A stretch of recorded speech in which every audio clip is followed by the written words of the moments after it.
Hello, friends. Welcome to another episode of BJJ Meditations. This is BJJ Meditations number 21. Hopefully, BJJ Meditations doesn't get blackout drunk today and piss all over itself. This week, we're revisiting a theme we touched on in an earlier episode. I promise it's not something that will happen often on this show. Try not to be redundant.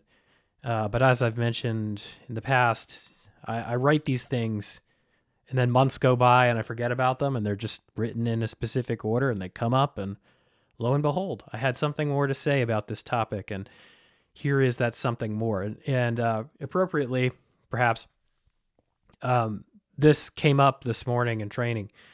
So it feels a bit fortuitous to be talking about it once again. But I suppose without much of a preamble this week, let's just get right into this thing. This is BJJ Meditations number 21, and it's called The Worst Advice in Jiu Jitsu. I like superlatives, best, worst. The worst advice in Jiu Jitsu. I stand by this. There's a tendency I've noticed on the mats. It's prevalent mostly among male blue belts and white belts, and it's made worse by strength and bad ideas about aggression, dominance, and winning. You grip up with one of these eager, energetic grapplers, and you feel their center of gravity dip. Tension radiates from them like a force field. One of their inner springs has been wound so tightly, and it's about to snap. You brace for impact. The impact of a heel bone into your temple, an elbow into one of the soft spots between your ribs, a finger jabbed squarely in your eye. What's happening here other than undue bodily harm? The eager, energetic grappler doesn't even know what they're about to do. And most of the time, they genuinely feel sorry when it's over. Maybe you see this all coming, and you take the opportunity to offer some sage wisdom. And just a warning here, the language is about to get a little spicy. So if you got kids in the car, you might want to wait till they're not in the car, or just let it rip if you're willing to give them a dose of this madness. Maybe you see this all coming and you take the opportunity to offer some sage wisdom. Relax, you tell them. Relax. Relax? What the fuck does that even mean? The grappler wonders. Relax? Relax while you're trying to crush me, submit me, smother me with your hairy chest? You relax. And put on a fucking rash guard. Telling the eager grappler to relax is like telling a toddler to do algebra. The toddler might know a few numbers, but they certainly can't solve for X. This is one of Jiu-Jitsu's gargantuan meta problems. The inability to relax, to be present to the dynamics of a role, is one of the most intractable roadblocks to learning. I've seen some people make it all the way to brown belt, and they still can't relax. As instructors, how do we foster the experience of relaxation in Jiu-Jitsu? How do we create the right conditions? How do we teach students to be at ease in chaos? I think it starts with creating that experience, not talking about it. Man, so where to begin with this one?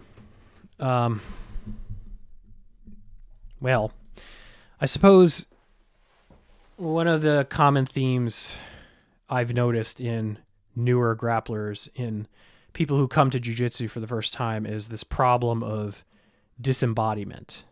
Like, most of us are not collegiate athletes. Most of us we're not at home in our bodies. We're desk jockeys. We work a 9-to-5 where we're sedentary most of the day. Maybe we played sports when we were younger. We developed a baseline of athleticism, and then we got away from it when we went to college. So we have this body, but we're out of touch with it. We don't know how to use it. It's something simple I've seen in basic warm-ups with brand new students where people don't know how to squat, or they don't know how to use their hips. They don't know how to engage in these movement patterns that were fundamental to who they are when they were children, for example. Like, I watch my son all the time when he's playing, and he has like a perfect ass to grass squat. He knows how to shrimp. He knows how to roll. And he just does these things intuitively. Like nobody ever taught him how to do them. And this is knowledge that we forget as we age, as we rely more on our cognitive abilities and less on our physical abilities. So we end up as adults who are really not at home in our own bodies. We're more at home in our head, and that home can be a scary place sometimes, depending on who you are and your proclivities. So you might tell somebody to relax. Like as an instructor, I might tell somebody to relax, but to them, it's all the same.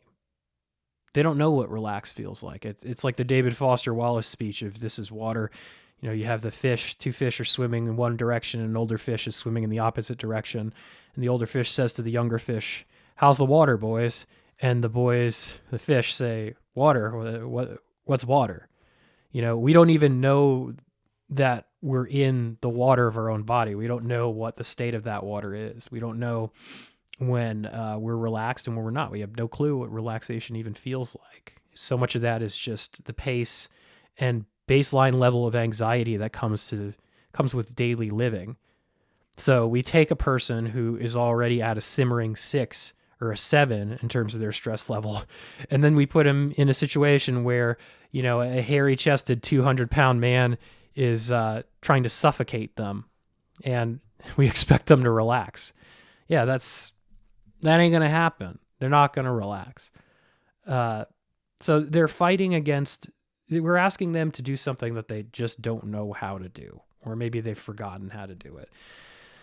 And the worst advice we can give them is just tell them to relax. I mean, think about the last time you were in a fight with your significant other or your wife or your partner, husband, and you told them to relax. How well did that go over for you? Probably not so well. We're essentially doing the same thing here when we're telling that spazzy white belt or blue belt to relax. But there's also another problem here that we're running up against in this situation where you've got this energetic grappler and you feel it coming in the air tonight, and baby, hold on, because you're bracing yourself. And really, I think what we're talking about here is something that the Professor John Vervaeke talks about in his amazing YouTube series called Awakening from the Meaning Crisis. And that's, you know, in modern life, we don't have a ton of practices, in the sense that like religion historically has filled this role of ritual and practice in our lives. And as society has become less and less religious, this unmet need has taken root in our lives.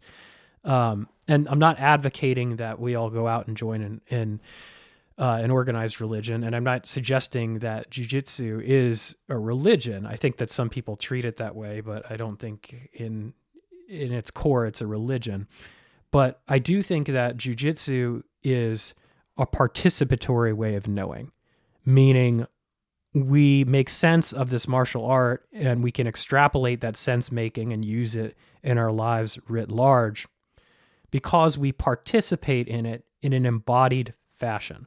So we're solving this first problem that I just described of disembodiment, this proclivity for us to live our lives in our heads and not up here, or not down here rather, pointing to my chest for those of you who are listening.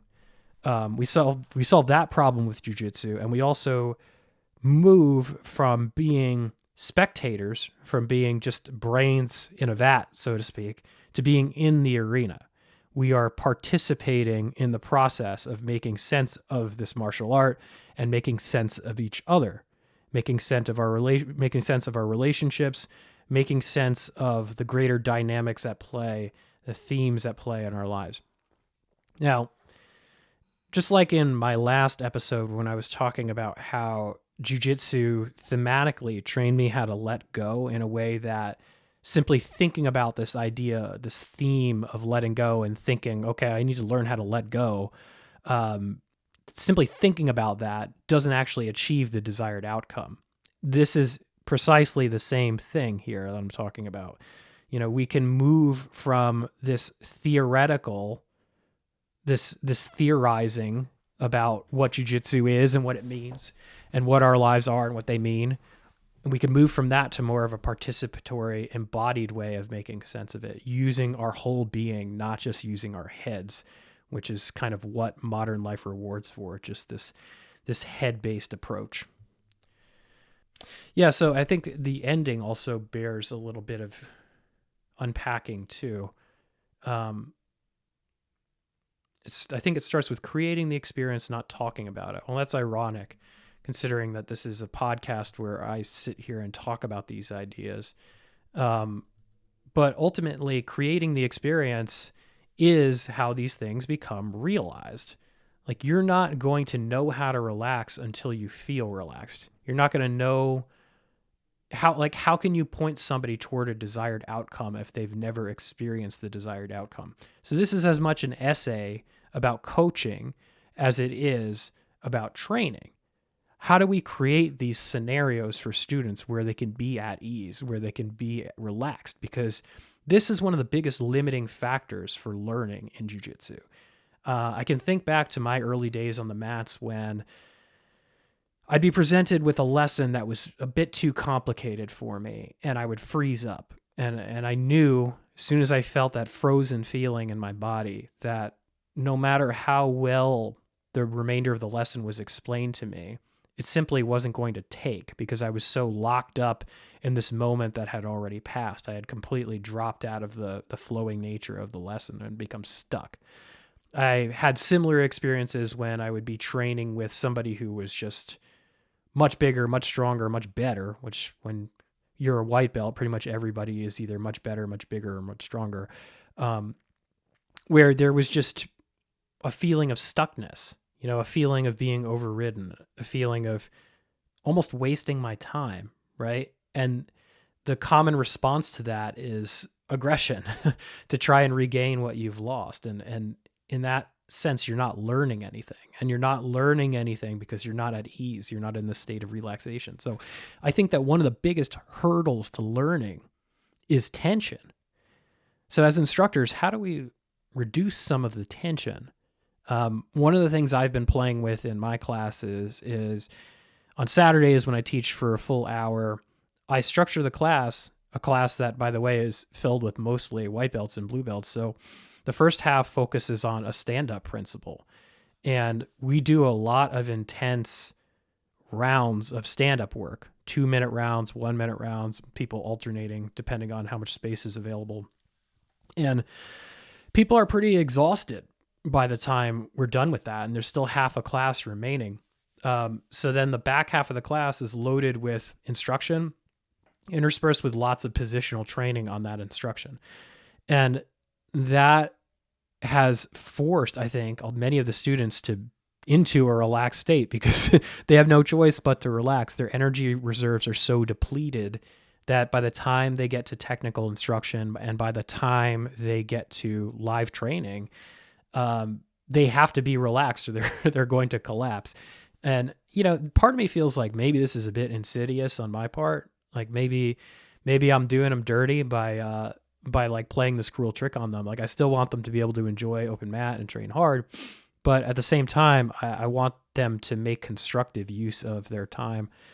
And we can all go to open mat any day of the week when it's a pure open mat and just bang heads. But I don't know about you, but I find when I'm doing that, I'm just playing my greatest hits. I'm not really often developing something new. I'm training to win in that scenario. So if we can get people into a relaxed state, even if that relaxed state stems from exhaustion, then I think based on my experience, it makes them more inclined to try new stuff and to learn and grow.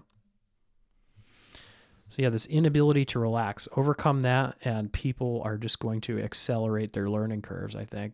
So on Instagram this week, I had posed a question for answering on the show. This is something I'm going to do on a weekly basis. I got a bunch of responses. I'm going to address one because it was kind of cryptic and interesting to me.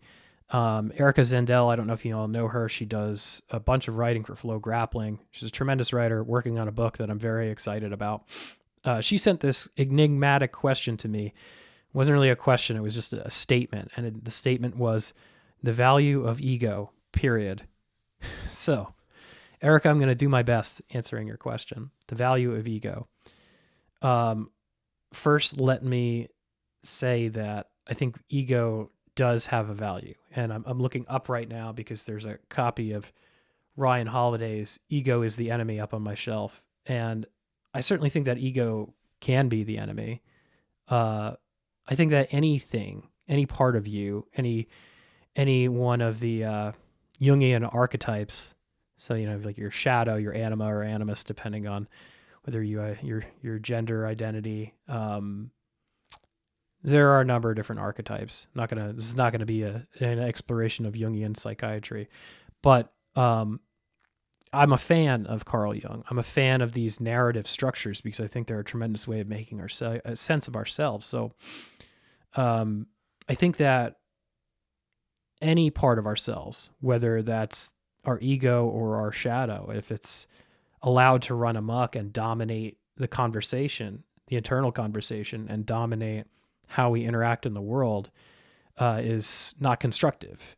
So obviously, if we go through life being extremely egoic, then nobody's going to want to play with us, and life is not meant to be lived alone. I think it's much more rewarding and enriching and meaningful when you are surrounded with loving people and you can exchange all the best human emotions and dynamics, right? So if you're a totally egomaniacal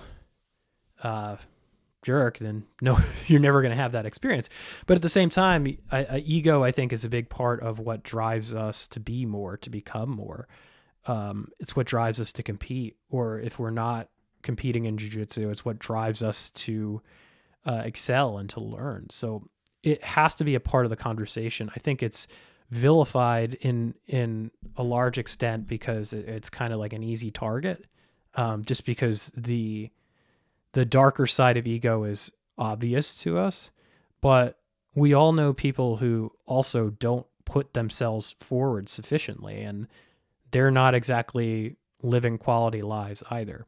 So like anything else, it's balance. I think ego has its role to play. Certainly has its role to play in jiu-jitsu and in the combat sports, but like anything else, it's a tool. It's a tool in our toolkit. It's an element of our personality. A personality being a balanced and diversified set of traits. If it's our defining trait, or singular defining trait, or if it's out of balance with the rest of the traits, then we're headed for a fall. We're in trouble. But I don't know if ego is the enemy.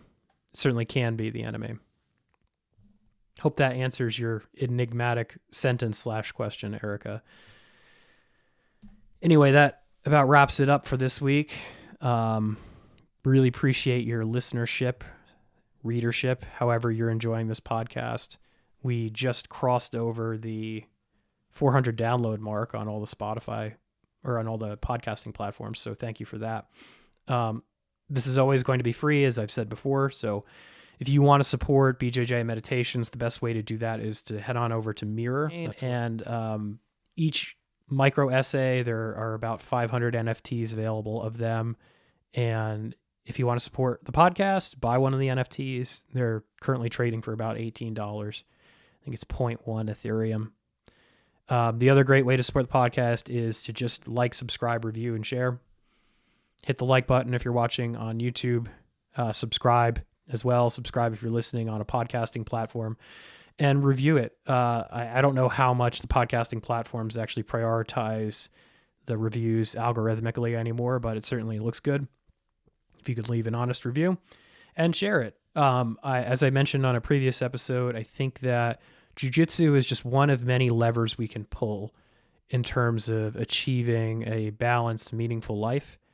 It's not the defining lever. It's not the singular lever, but it's a good one. So if you know someone who might benefit from having some jiu-jitsu in their life, treat this as a gateway that they could walk through. Share it with them. Best way to follow all things BJJ Meditations, as always, is to follow us on Instagram. We're BJJ_meditations. And if you dig my writing, my ideas, I would encourage you to read me on Substack. It's johannon.substack.com. The link for that and all these other things are going to be in the show notes. And then finally, I would encourage you to come train with us at Princeton Brazilian Jiu Jitsu. It's a very welcoming environment. We always welcome visitors. Would love to interact with you in person. This is very one-sided interaction, and just all I have to go on are the metrics for people listening to, watching the show. We'd love to meet some of you in person and hear what you're getting from the show, hear what I might be missing, hear what I could do better, and just train jiu-jitsu with you, because ultimately that's what this is all about. It's about the art of Brazilian jiu-jitsu. So thank you very much. Thank you for listening. Thank you for supporting, and we will talk next week.